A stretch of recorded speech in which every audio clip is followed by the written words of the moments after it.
주시니 내게 부족함 전혀 없어라. 오늘 우리에게 주시는 하나님의 말씀 함께 봅니다. 여호수아 2장 15절에서 21절까지 말씀입니다. 라합이 그들을 창문에서 줄로 달아내리니 그의 집이 성벽 위에 있으므로 그가 성벽 위에 거주하였습니다. 라합이 그들에게 이르되 두렵건대 뒤쫓는 사람들이 너희와 마주칠까 하노니 너희는 산으로 가서 거기서 사흘 동안 숨어 있다가 뒤쫓는 자들이 돌아간 후에 너희의 길을 갈지니라. 그 사람들이 그에게 이르되 내가 우리에게 서약하게 한 이 맹세에 대하여 우리가 허물이 없게 하리니 우리가 이 땅에 들어올 때 우리를 달아내린 창문에 이 붉은 줄을 매고 내 부모와 형제와 내 아버지의 가족을 다 내 집에 모으라. 누구든지 내 집 문을 나가서 거리로 가면 그의 피가 그의 머리로 돌아갈 것이요 우리는 허물이 없으리라. 그러나 누구든지 너와 함께 집에 있는 자에게 손을 대면 그의 피는 우리의 머리로 돌아오려니와 내가 우리의 이 일을 누설하면 내가 우리에게 서약하게 한 맹세에 대하여 우리에게 허물이 없으리라 하니 라합이 이르되 너희의 말대로 할 것이라 하고 그들을 보내어 가게 하고 붉은 줄을 창문에 매니라. 아멘. 하나님의 말씀입니다. 오늘도 때를 따라 도우시는 하나님의 은총이 저와 여러분의 삶의 자리에 함께 하기를 주님의 이름으로 축복합니다. 오늘 우리가 통독할 하나님의 말씀은 여호수아 1장에서 4장까지 말씀입니다. 여호수아서는 하나님이 이스라엘에게 약속해 주신 가나안 땅을 정복하는 내용을 다루고 있습니다. 한 나라가 완성되려면 국민이 또 주권이 그리고 영토가 필요합니다. 이제 가나안 땅을 정복함으로 인해서 하나님이 약속하신 나라 이스라엘이 완성되어 갑니다. 모세가 홍해를 건넌 것처럼 이제 여호수아는 요단강을 마른 땅처럼 건너고 여리고성을 시작으로 가나안 정복 전쟁을 시작하게 됩니다. 이스라엘 민족의 가나안 정복 전쟁은 하나님이 이스라엘에게 약속하신 땅을 차지하는 일이기도 했지만 또한 동시에 가나안 땅을 향해서는 하나님이 내리시는 심판이기도 했습니다. 이스라엘에게 가나안 정복은 한편 사명과도 같은 것이죠. 여호수아는 이스라엘이 요단강을 건너기에 앞서 2명의 정탐꾼을 보내고 여리고성과 그 주변을 정탐하게 합니다. 조용히 여리고성으로 잠입해 들어온 이 두 정탐꾼은 외지인의 출입이 비교적 자연스럽고 또 정보를 얻기에도 편한 그런 곳에서 이제 지내려고 기생 라합의 집에 유숙하게 되죠. 그러면서 정탐 활동을 하게 됩니다. 그런데 누군가 그들의 행동을 수상히 여긴 사람이 그들을 여리고 왕에게 신고하게 되죠. 여리고 왕은 사람들을 보내 그들을 잡아오게 하였습니다. 위기의 순간에 기생 라합이 그 두 정탐꾼을 몰래 숨겨주게 되었고 그들이 무사히 여리고성을 빠져나가도록 돕는 일을 하게 됩니다. 기생 라합도 아마도 이 두 낯선 이방인의 정체를 아마도 눈치채고 있었을 것입니다.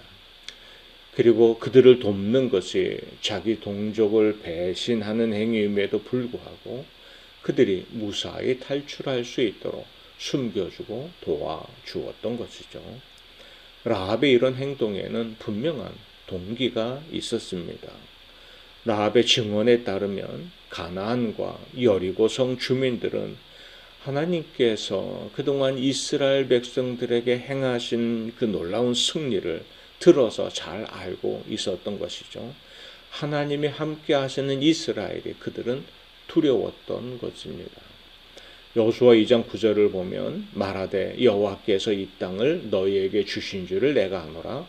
우리가 너희를 심히 두려워하고 이 땅 주민들이 다 너희 앞에서 간담이 녹나니. 이것이 라합의 고백이었습니다. 하나님이 당신들과 함께 한다는 걸 잘 압니다. 그리고 이 땅을 당신들에게 주셨다는 것을 잘 압니다. 하나님이 약속하신 대로 당신들이 분명히 이 땅을 차지할 것입니다. 그것이 심히 두렵습니다. 이렇게 증언하고 있다는 거죠. 라합은 이스라엘 백성들의 소식을 들으면서 하나님이 그들을 통해 어떤 능하신 일들을 행하셨는지를 알게 됩니다. 정탐꾼 사건은 자신에게 있어서는 무엇이 옳은 것인지, 무엇이 살 길인지를 선택할 수 있는 기회로 여겼던 것이죠. 그래서 라합은 배신자의 이름, 또 생명의 위협을 무릅쓰고 정탐꾼들을 숨겨주고 또 그들이 탈출하도록 돕는 일을 했던 것입니다. 라합은 이스라엘 편이 되어 이스라엘의 하나님께 충성하기로 결심했던 것입니다. 당시 라합의 행동에 대해서 야고보서는 이렇게 말씀하는 걸 볼 수 있습니다. 또 이와 같이 기생 라합이 사자들을 접대하여 다른 길로 나가게 할 때에 행함으로 의롭다 하심을 받은 것이 아니냐. 야고보서는 그의 행함이 의롭다 함을 받은 결과를 가져왔다고 이야기합니다. 기생 라합을 칭찬한 것이 지금까지 살아왔던 그녀의 삶이 훌륭했기 때문이라는 말씀은 아닙니다. 다만 정탐꾼을 마주한 순간 보여준 그녀의 결단과 그녀의 행동이 그녀로 구원 얻을 기회를 누리게 했다는 거죠. 라합은 여리고가 하나님이 함께 하시는 이스라엘에게 멸망하리라는 사실을 확신했습니다. 그리고 이 기회가 자신과 집안이 살아날 수 있는 유일한 기회라고 여기게 되었죠. 그래서 정탐꾼을 돕는 일을 했던 것입니다. 라합의 마음속에는 무엇이 살 길인지, 무엇이 더 나은 길인지에 대한 선택의 기로에서 살 길을, 더 나은 길을 택하고자 했던 것이죠. 이 여인의 마음속에는 그런 갈망이 있었던 것입니다. 살 길을 찾는 갈망이 말이죠. 하나님은 그런 라합을 만나 주셨던 것입니다. 기생 라합의 도움으로 위기를 넘긴 두 정탐꾼은 기생 라합과 그 집안의 구원을 위한 붉은 줄 약속을 체결합니다. 18절에 보니 우리가 이 땅에 들어올 때에 우리를 달아나린 창문에 이 붉은 줄을 메고 내 부모와 형제와 내 아버지의 가족을 다 내 집에 모으라. 여리고성 정복 전쟁이 시작되었을 때 결국 그 붉은 줄을 맨 기생 라합과 그 집에 모여있는 사람들에게 그것은 구원의 줄이 되었습니다. 이 붉은 줄은 출애굽을 앞둔 이스라엘 백성들의 그 하나님이 그 장자의 죽음을 애굽 온 땅에 내릴 때 그들의 지배만큼은 그 죽음의 천사가 넘어가게 하는 그런 약속으로 하나님이 양의 피를 자기들이 거주하는 집에 바르게 하셨던 바로 그 사건을, 유월절 사건을 떠올리게 합니다. 또한 우리로 하여금 죄사함을 얻고 구원받은 하나님의 자녀가 되게 하시려고 십자가에 피 흘려 죽으신 주님의 그 보혈, 우리 마음속에 생겨진 그 주님의 보혈을, 그 언약의 피를 떠올리게도 합니다. 히브리서 11장에는 우리가 본보기로 삼아야 할 믿음의 모델들에 대한 이야기가 나오는데요. 그 중에 여인이 2명 나옵니다. 그 2명의 여인 중에 한 사람이 바로 본문에 나오는 기생 라합이었습니다. 히브리서 11장 31절에 보니 믿음으로 기생 라합은 정탐꾼을 평안히 영접하였으므로 순종하지 아니한 자와 함께 멸망하지 아니하였도다. 하나님에 대한 믿음이, 하나님 편에 서는 것이 사는 길이라는 그 믿음이 그동안 방탕한 삶을 살아왔던 이 이방 여인 라합을 하나님의 구원과 더불어 하나님의 백성 가운데 들게 했을 뿐만 아니라 아브라함, 모세, 다윗 그들과 함께 나란히 예수님에 이르기까지 그 믿음의 족보에 등장하게 되는 명예도 얻게 하였습니다. 하나님은 믿음이 없이는 하나님을 기쁘시게 하지 못한다 하고 선언하실 만큼 믿음을 높게 보이셨습니다. 앞서 히브리서 11장 6절을 보면 믿음이 없이는 하나님을 기쁘시게 하지 못하나니 하나님께 나아가는 자는 반드시 그가 계신 것과 또한 그가 자기를 찾는 자들에게 상 주시는 이심을 믿어야 할지니라. 아멘. 이렇게 말씀합니다. 라합은 하나님께서 이스라엘을 통행하신 위대한 일들에 대해서 듣고 그것을 믿었습니다. 하나님이 함께하는 이스라엘 위에 승리를 주실 것이라는 사실을 말이죠. 그래서 여호수아 2장 9절에서도 하나님이 이 땅을 당신들에게 주신 것을 내가 믿노라 고백했던 것이죠. 라합은 어디에서 그런 믿음을 얻었을까요? 구원을 찾고 진리를 찾는 영혼에게, 또 문제의 답을 간구하는 영혼에게 하나님은 응답하여 주시는 분입니다. 라합은 정탐꾼들이 성벽 밖으로 도망하기 전에 그들로부터 그녀와 그녀의 집안에 있는 모든 사람은 구원받게 되리라 하는 약속을 받아내게 되죠.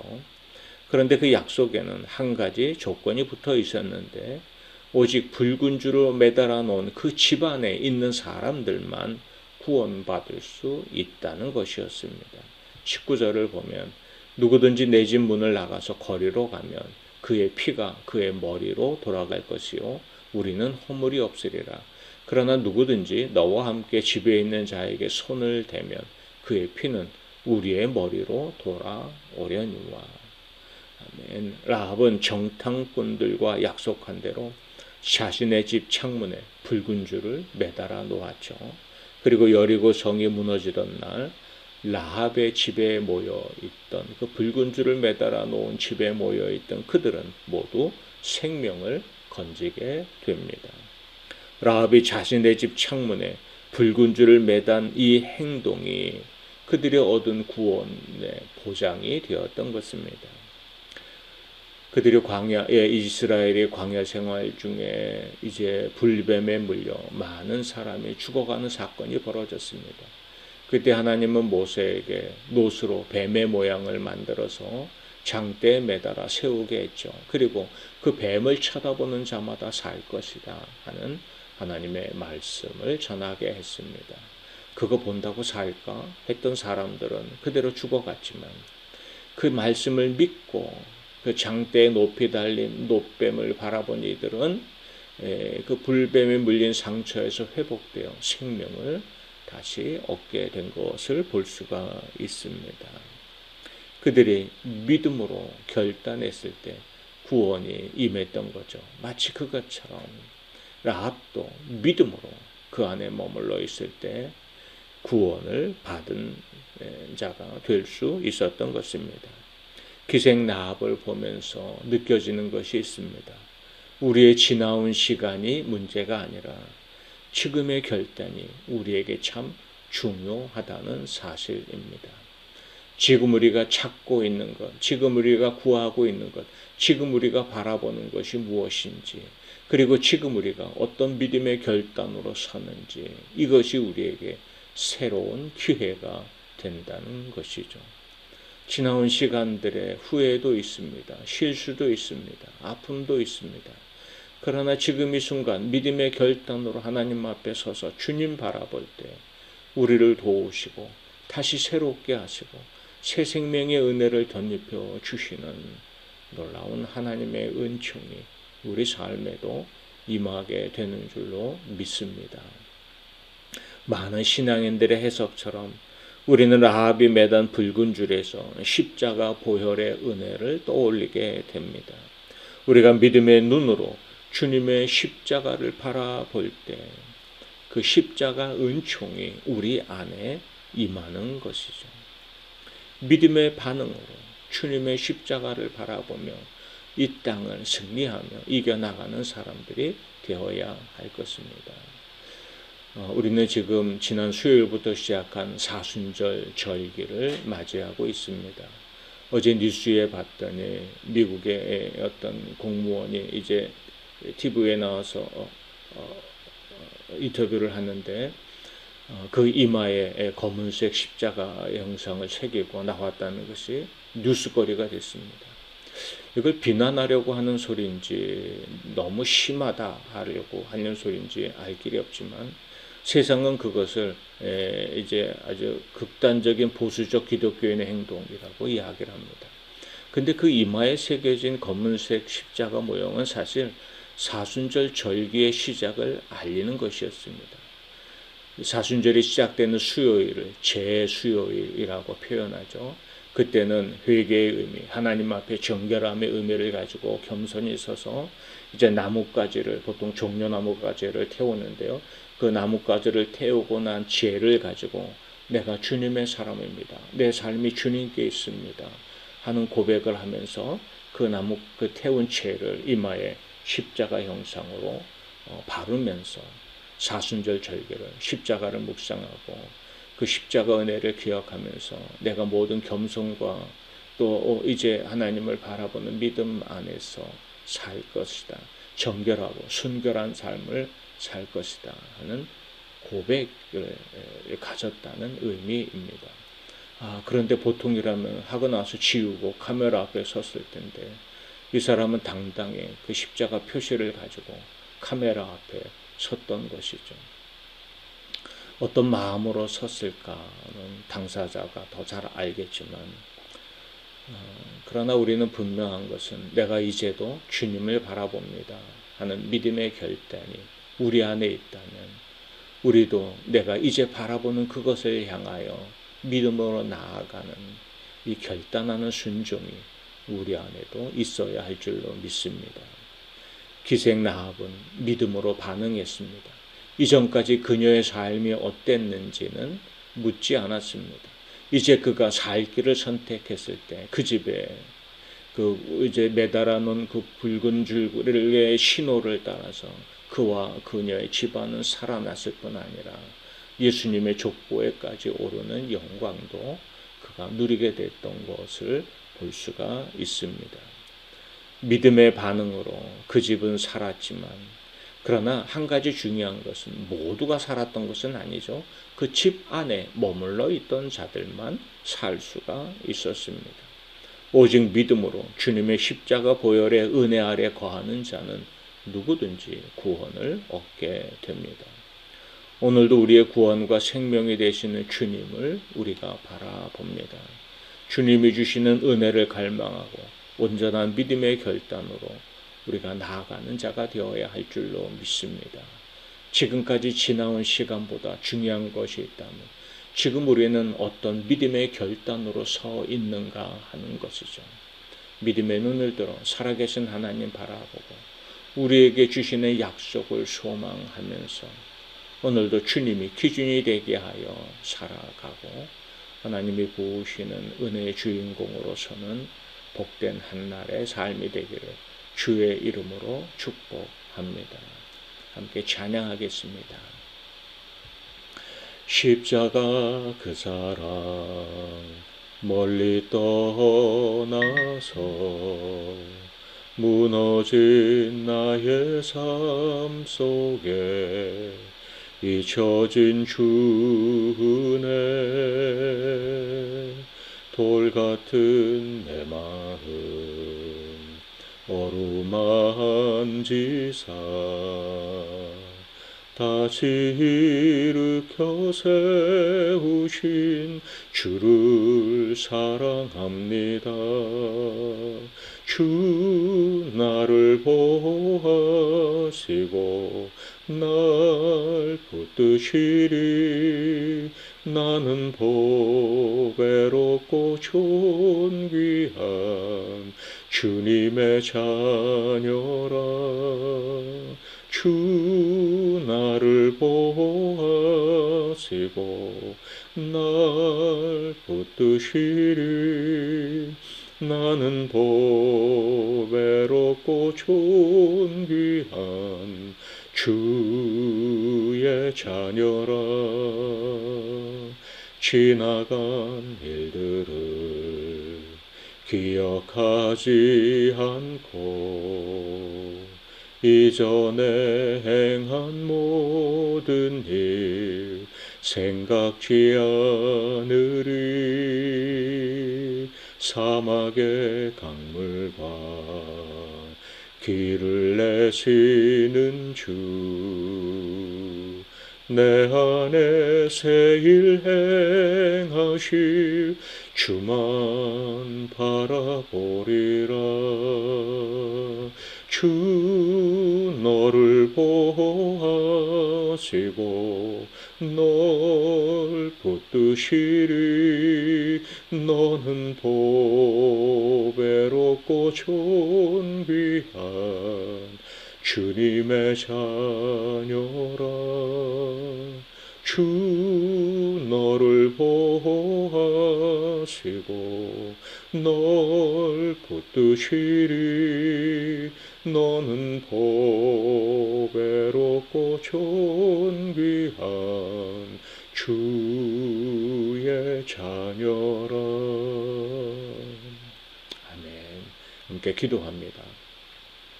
지나온 시간이 문제가 아니라 오늘 내가 주님 앞에 어떤 믿음의 결단으로 서서 주님 바라보고 있는지, 이것이 참 우리 인생의, 우리 삶의 중요한 일인 줄 믿습니다. 믿음의 결단을 가지고 주님 바라보게 하시고 주님이 기뻐하시는 뜻을 따라 오늘을 살기 시작할 때 하나님의 선한 은총이 우리 삶에 임하며 승리의 은혜를 덧입혀 주실 줄로 믿습니다. 오늘도 주님이 주신 약속의 말씀을 붙들고 믿음의 결단으로 세상이 아니라 우리 주님을 선택하며 믿음의 길을 걷는 삶이 되게 하여 주시옵소서. 이 새벽을 깨우고 주 앞에 엎드린 심령들을 돌아보아 주시고 주님 귀한 보배와 같이 주의 이름으로 우리를 여겨 주시오니 오늘도 주의 이름 붙잡고 살아가는 저들을 귀한 보배처럼 여기시며 귀하고 풍성한 은혜를 덧입혀 주시옵소서. 삶의 자리를 지켜주시고 가정과 일터를 붙들어 주시고 엎드려 기도할 때 하늘 문 열어 응답하시는 역사도 내려 주옵소서. 예수님 이름으로 축복하며 기도하옵나이다. 아멘. 이제 우리가 각자의 기도 제목과 또 교회 공동체 기도 제목 붙들고 기도하다가 자연스럽게 우리 일상으로 돌아가도록 하겠습니다. 우리는 다음 주 월요일 새벽 이 시간 다시 뵙도록 하겠습니다.